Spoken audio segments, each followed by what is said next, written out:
औज़ु बिल्लाहि मिनश्शैतानिर्रजीम बिस्मिल्लाहिर्रहमानिर्रहीम। कुलू लिन्नास हुस्ना। तमाम दोस्तों को मुनसिफ अवान एडवोकेट का सलाम, बल्कि अस्सलामु अलैकुम। दोस्तों, आज जिन टॉपिक्स पे मैं बात करना चाहता हूँ वो 3 टॉपिक्स हैं।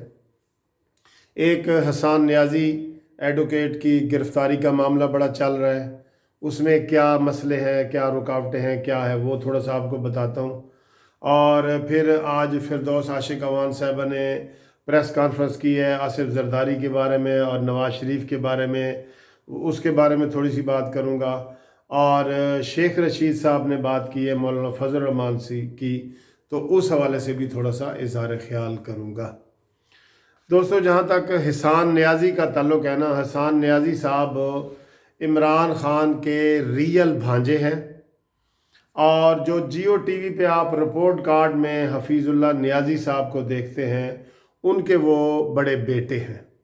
ये बाहर से पढ़ के आए हैं और बैरिस्टर है, एडवोकेट है। तो बात ये है सर कि वो आज 4 दिन हो गए हैं, तो ये हसन नियाज़ी साहब गिरफ़्तार क्यों नहीं हो रहे? एक वज़ीर आज़म से अपना भांजा ही गिरफ़्तार नहीं हो रहा, तो इसकी असल वजह क्या है? अब मैं आपको बताता हूँ। हफीज़ुल्लाह नियाज़ी साहब वो शख्स हैं जिन्होंने पीटीआई की बुनियादी जो ऑर्गेनाइजेशन है ना, वो इन्होंने की है। इन्होंने जनाब बड़े ज़बरदस्त तरीके से जब पीटीआई का आगाज़ हुआ था, चूँकि हफीज़ुल्लाह नियाज़ी इस्लामी जमीयत तलबा के रुकन रहे हैं और वो यूनिवर्सिटी के सदर भी रहे हैं और उनको सारा तजर्बा था, तो उन्होंने जो तहरीक इंसाफ की बुनियादी तंजीमी ढांचा था, इसको इन्होंने बनाया था। और इमरान ख़ान इनके बड़े मुतरफ़ थे।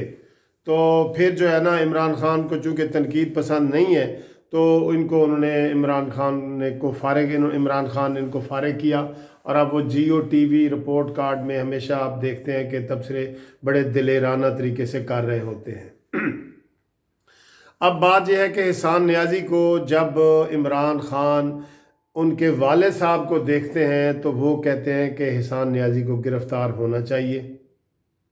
ठीक है, तो जब इसी तरीके से वो बहन को देखते हैं, तो फिर उनके दिल में आता है कि इसको गिरफ़्तार नहीं होना चाहिए। और इसी वजह से इस गो मगो कैफियत में उनकी गिरफ़्तारी अमल में नहीं आ रही, क्योंकि ये है तो हैरानगी की बात ना कि वज़ीर आज़म का भांजा है और वो गिरफ़्तार नहीं हो रहा। तो गिरफ़्तार वो नहीं हो रहा, हुकूमत की मर्ज़ी से नहीं हो रहा। और अब मैं आपको ये बताता चलूँ कि हुकूमत ने उनको टाइम दिया हुआ है। और ये जो फैज़ुल हसन चौहान साहब कह रहे थे कि हमने 5 छापे मारे हैं, ये फ़जूल की बातें हैं। असल में उनको टाइम दे रहे हैं। आज हफ्ता था, आज जो है ना हफ्ते वाले दिन और इतवार वाले दिन ये छुट्टी होती है चूँकि, तो अब मंडे वाले दिन देख लेना उनकी बेल बिफोर अरेस्ट हो जाएगी और उनकी गिरफ़्तारी अमल में आ जाएगी। ये इमरान नियाज़ी साहब ख़ुद ही पूरे तरीके से नहीं चाह रहे कि उनकी गिरफ़्तारी हो, क्योंकि उनको अपनी बहन की तरफ से दबाव है। इसलिए इमरान नियाज़ी ने क्लियर कट नहीं कहा कि मेरे भांजे को ज़बरदस्ती गिरफ़्तार करके ले आओ। ये तो बात इधर ख़त्म होगी, इसलिए उनकी गिरफ़्तारी नहीं हो रही, अभी तक नहीं हो रही। मंडे को बेल बिफोर अरेस्ट हो जाएगी, तो बाद में मंडे तक मसले मसाइल शायद हल भी हो जाएं। तो एक वजह तो ये है कि इमरान के ऊपर अपनी बहन का दबाव है। अब दूसरा मसला जो मैंने आपको बताया था फिरदौस आशिक अवान साहब का, कि वो फिर आज कह रही हैं कि जनाब नवाज़ शरीफ साहब मेडिकल की बुनियाद पे गए हैं, तो उनके चेहरा तो बड़ा हशाश बशाश है।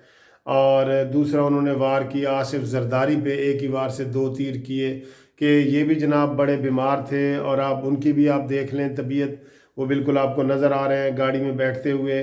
और उनके लिए चीफ़ मिनिस्टर सिंध का उनको इस्लामाबाद से कराची लेते हुए उनका त्यारे का इस्तेमाल किया गया है, जो उसके ऊपर उन्होंने बड़ी तनकीद की है।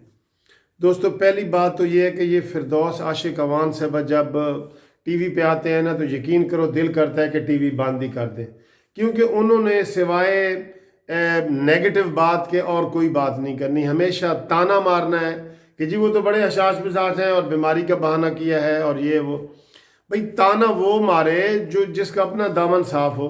अब ये जो बात उन्होंने की है कि जी आसिफ जरदारी को सिंध के चीफ मिनिस्टर वाले जहाज़ पे ले गए, तो यही केस तो जनाब इसका इमरान खान का पेंडिंग पड़ा है।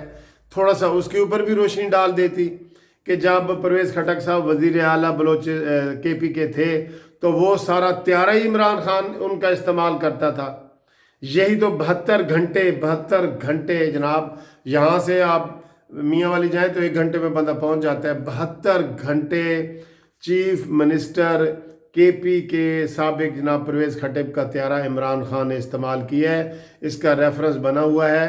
तो त्यारे की बात हुई है तो मैं तो ये मुतालबा करता हूँ, बल्कि अपोजिशन वालों को भी ये कहता हूँ कि सिर्फ एक मुतालबा वो करें और नैब के दफ्तर के आगे भी जो है ना वो धरना दें कि जी हेलीकॉप्टर वाला केस इमरान खान का खोला जाए। क्यों नहीं खोला जा रहा? सारे केस खुल रहे हैं तो इमरान खान का केस क्यों नहीं खोला जाए? अपोजिशन जाके वहाँ धरना दे कि ये केस खोलो, सबसे पुराना केस ये है। तो फिरदौस आशिक अवान साहबा ने जनाब 3-4 ताने दिए हैं और ये बात की है कि जनाब जरदारी साहब को उनके चीफ मिनिस्टर के त्यारे पे क्यों उनको लिए गए। अभी उनकी तरफ से वजाहत आनी है कि जरदारी साहब ने त्यारा चार्टर्ड करवाया है, किराए पे लिया है या उनका है, ये अभी बात आएगी। और तीसरी बात दोस्तों वो शेख रशीद साहब की, कि वो कहते हैं जी मौलाना फजल रहमान साहब मान गए कि उनके धरने से नून लीग ने और पीपल्स पार्टी ने फ़ायदा उठाया। हालांकि ऐसी कोई बात नहीं है, कोई बात नहीं है। यकीन करो, फजल रहमान साहब ने सिर्फ ये कहा कि छोटे छोटे फ़ायदे इधर उधर हुए हैं, लेकिन बड़ा फ़ायदा इसी दिसंबर में इमरान खान के इस्तीफ़े की सूरत में आने वाला है, ये उन्होंने कहा है। तो शेख रशीद साहब ने बिल्कुल उलट ले लिया कि जनाब वो मौलाना फजल रहमान साहब तस्लीम कर गए कि इसका मेरे धरने का फ़ायदा नून लीग और पीपल्स पार्टी ने उठाया है। ये बात नहीं है। असल बात ये है कि मौलाना फजल रहमान साहब कह रहे हैं कि जनाब दिसंबर आ गया है और मैंने कहा था कि दिसंबर में बड़े अहम फैसले होंगे, तो वो वक्त आ गया है। मौलाना साहब ने ये कहा है, तो इसको भी उन्होंने तरोड़ मरोड़ के पेश किया जैसे कि वो करते हैं।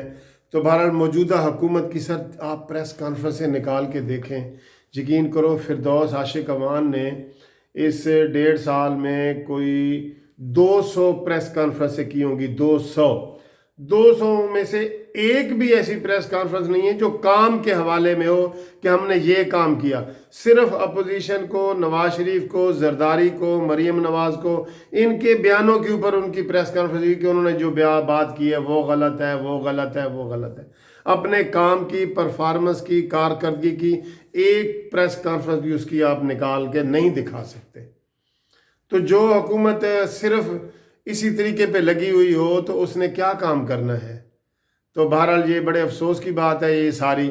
और आपने ये सारा देखा, आज chief justice of Pakistan Asif Saeed Khosa sahab ने भी कहा है कि ये जो वकला का झगड़ा हुआ है और वकला उधर PIC में हस्पताल में गए हैं, ये काबिल मजम्मत है। और उन्होंने कहा है कि चूँकि अदालत हाई कोर्ट में ये फ़ैसला पेंडिंग पड़ा है, इसलिए मैं ज़्यादा इसके ऊपर बात नहीं कर सकता। लेकिन ये बात बता दूं कि दोनों शोबे काबिल एहतराम हैं, वो कला का शोबा हो या डॉक्टर का हो, ये दोनों इंतहाई पढ़े लिखे और हिसास हैं और ये काबिल एहतराम है। ये आज आसिफ सईद खोसा साहब ने भी ये कहा है। तो दोस्तों अब तक की ये रिपोर्ट मैंने आपके सामने पेश कर दी है। अगर पसंद आए तो लाइक शेयर करें, और आप करते हैं, आपका शुक्रिया, बहुत मेहरबानी। और मुनसिफ अवान का आपको एक दफ़ा फिर वस्सलाम, खुदा हाफिज़।